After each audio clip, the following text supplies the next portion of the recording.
Yuk mulai. Selamat pagi Bapak Mentor dan lain-lain. Kami dari kelompok 61 akan mempresentasikan tentang pengembangan usaha distro menuju digital commerce. Next.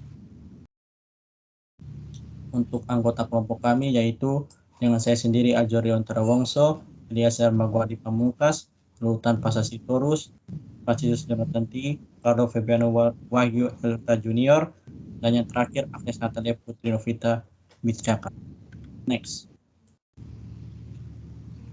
Profil ADS Distro. Untuk lokasinya Jalan Dahulu Tirta Kencana, Toli, Lubanggai, Sulawesi Tengah. Untuk usahanya bersifat privat. Nomor WhatsApp-nya tertera sebagai berikut, dan untuk jam bukanya dari jam 9 pagi sampai jam 10 malam. Untuk ADS Distro merupakan toko distributor outlet yang menjual berbagai jenis pakaian tren di kalangan anak muda. ADS Distro mulai berdiri pada tahun 2016 dan sekarang telah memiliki dua outlet di tempatnya berbeda. Kemudian masuk di rumusan masalah. Di sini kita menemukan 3 rumusan masalah pada usaha distro ini. Yang pertama, pada sistem pembayaran masih menggunakan sistem pembayaran manual. Kemudian belum mempunyai toko online pada aplikasi marketplace.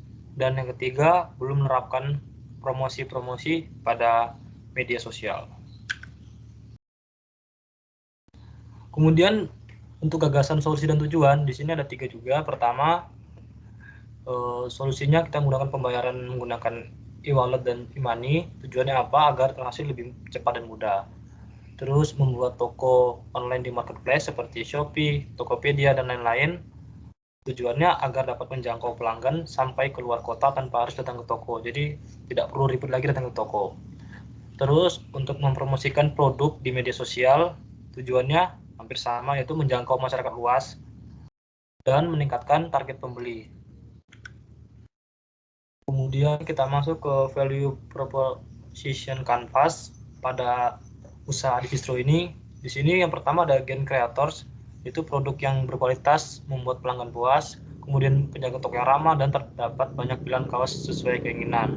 Lanjut di product and service, pertama ada layanan pembayaran menggunakan kartu debit, e-money, dan e-wallet.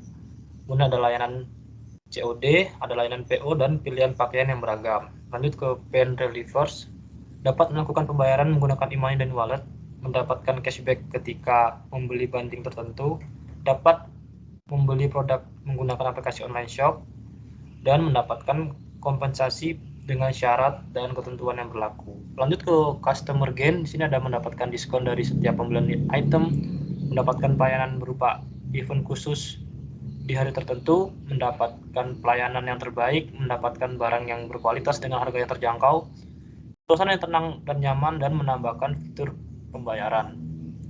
Terus pada customer jobs ada pakaian yang berkualitas, mendapatkan pelayanan dari customer service secara online maupun offline, membuat katalog yang mudah dipahami pelanggan, menambah toko di marketplace, menerima layanan PO sesuai keinginan pelanggan, dan mendapatkan garansi dengan batas waktu tertentu.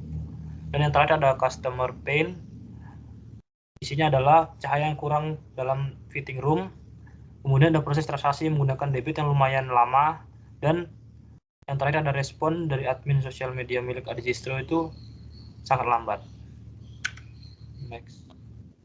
Selanjutnya, berdasarkan value proposition canvas dapat dibuat skala prioritas yang membahas isi dari VPC sebelumnya. Yang pertama mengenai bagian customer job, customer gains, dan customer pain. Poin-poin yang ada pada ketiga bagian tersebut diurutkan berdasarkan tingkat kepentingannya. Pada customer job, poin-poin dan urutannya yaitu mendapatkan produk berkualitas, mendapatkan garansi produk, layanan PO sesuai keinginan, dan membuka toko di marketplace. Pada customer gains, poin-poinnya dan urutannya yaitu produk yang berkualitas membuat pelanggan puas, harga produk yang terjangkau, dan penjaga toko yang ramah. Dan pada customer pains, poin-poinnya dan urutannya yaitu pencahayaan yang kurang pada fitting room, proses transaksi cukup lama ketika menggunakan debit, dan respon admin yang sangat lambat. Next. Selanjutnya membahas mengenai skala prioritas pada bagian pain reliever, gain creator, dan product and service. Poin-poin yang ada pada bagian tersebut diurutkan berdasarkan tingkat kepentingannya.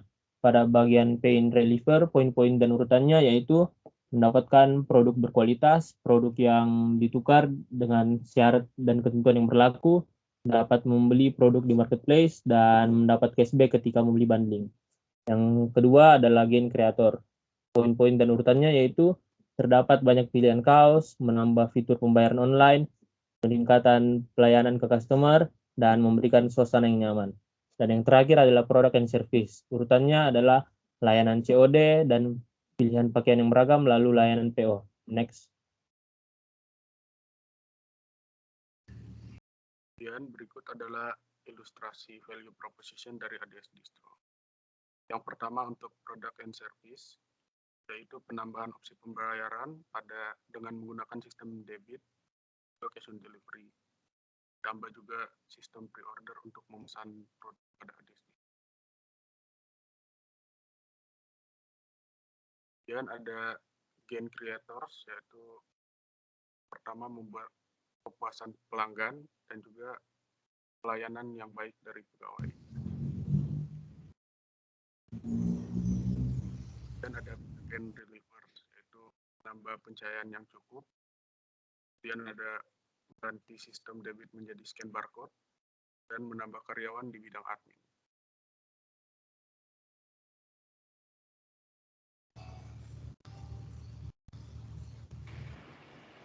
Berikut adalah ilustrasi dari customer gain yang dapat dialami customer ketika berkunjung ke distro, yaitu pertama ada mendapatkan diskon, kemudian ada pelayanan untuk event khusus, mungkin seperti sale 12-12 yang sering terjadi di marketplace, kemudian pelayanan terbaik secara langsung di distro, dan kemudian dapat mengalami suasana yang tenang dan nyaman di distro. Next. Kemudian ada customer pain yang dapat dialami customer ketika berkunjung di distro. Itu ada 3 di sini ilustrasinya. Yang pertama ketika transaksi, dan transaksi itu lama dikarenakan penggunaan debit.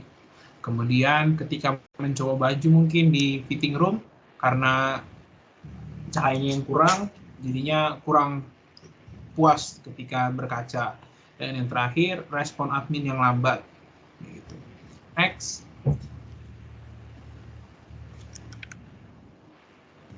Dan berikut ada customer jobs yang akan dicoba untuk diselesaikan permasalahannya, seperti mendapatkan produk berkualitas, memberikan garansi produk, layanan pre-order sesuai keinginan, dan yang terakhir dari distro membuka toko di marketplace. Kemudian berikut ini merupakan prototipe solusi dan penyajian dari analisis yang telah kami lakukan berdasarkan value proposition, canvas, dan rumusan masalah yang kami dapatkan. Untuk solusi yang pertama di sini merupakan solusi terhadap marketing. Di sini kami menyarankan untuk toko membuka toko online di berbagai marketplace seperti di Tokopedia, Shopee, atau di marketplace untuk baju seperti Zalora dan lain-lainnya. Next, untuk prototipe solusi marketing yang kedua, yaitu melakukan promosi melalui media sosial, seperti media sosial Facebook, Instagram, Line. Sebagaimana yang kita tahu, Facebook juga merupakan salah satu media sosial terbesar yang digunakan di Indonesia. Next, untuk prototipe solusi yang kedua, yaitu prototipe solusi pembayaran. Di sini kami menyarankan untuk menggunakan Kris. Nah, kita tahu sendiri di sini Kris ini merupakan aplikasi scan barcode yang diterbitkan oleh Bank Indonesia sendiri. Jadi Kris ini sudah banyak digunakan di marketplace di tempat lain. Ini penggunaannya cukup mudah, dengan satu barcode itu dapat tersambung ke segala aplikasi seperti OVO, Tokopedia, ShopeePay, dan Link aja. Cukup satu barcode. Next, untuk prototipe solusi yang ketiga, yaitu prototipe pelayanan. Di sini kami menyarankan toko untuk membuat layanan pre-order dan cash on delivery. inilah hasil dari presentasi kelompok kami. Sekian dan terima kasih.